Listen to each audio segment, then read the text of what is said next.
Welcome to Management Consulted. I'm Jenny Ray, the Managing Director, and today our focus is on bringing you another part of a three-part series on Consulting Firms 101.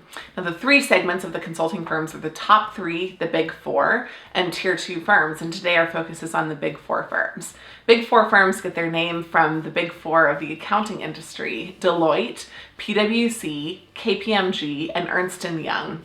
And for all of them, their accounting or audit practices dwarf the consulting practices, but they are very well respected for consulting services in many places in the world. In fact, these firms generally will have the most international offices for consulting anywhere.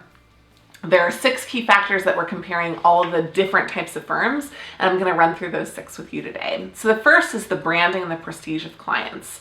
Now, the consulting firms have excellent access to all of the top clients in the world.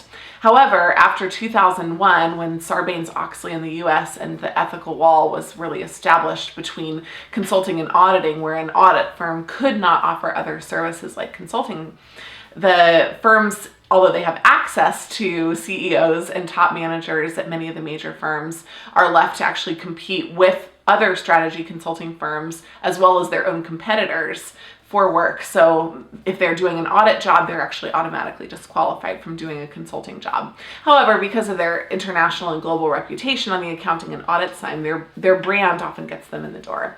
So they do have access to really good clients, both at the chief executive level and also at the operational level. Because of this, their price points are pretty significant, and they've got good salaries and also very strong perks. Maybe not Four Seasons perks, maybe not limousines like you see at the top 3 level, but you definitely would have access to great rental car perks, good hotels, and also great meal perks when you're traveling and on the road. Oftentimes the travel schedule can be 4 to 5 days a week for these firms, which is more rigorous than even at the top 3 consulting firms. However, that's made up for by the access to point number 3, which is training. Now, these 4 firms have probably the best global standards for training in the world. And Deloitte in particular, with the establishment of Deloitte University in Texas this last year, is really leading the way. They have an established facility. Its pure dedication and focus for the entire year is on training. Again, on both sides of the firm, not just consulting, but consultants certainly reap the benefit.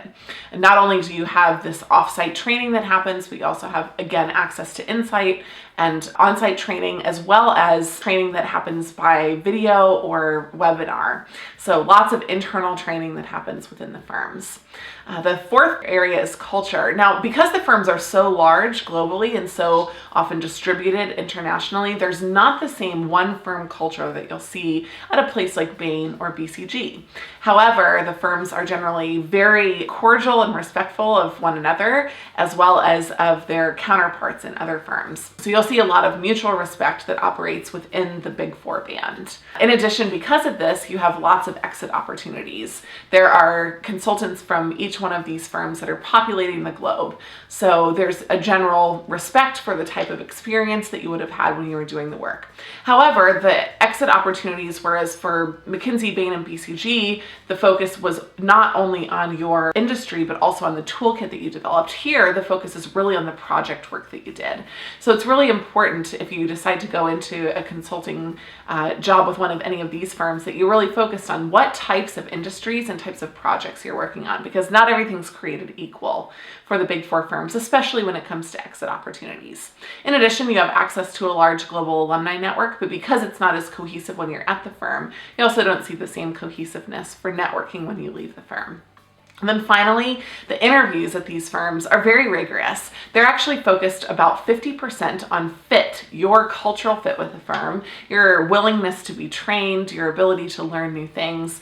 They're also focused on math, but whereas the math is very complicated at the top 3 firms, often the math is very straightforward in the cases for these firms. And the cases are very business situation focused. They're conversational. People are looking for you to have a good dialogue about business and a general understanding about it. So again, we'll cover that later in a future series on case and fit interviews. For now, if you have questions about any of these firms, we have firm profiles on the website, and we also have plenty of content at managementconsultant.com.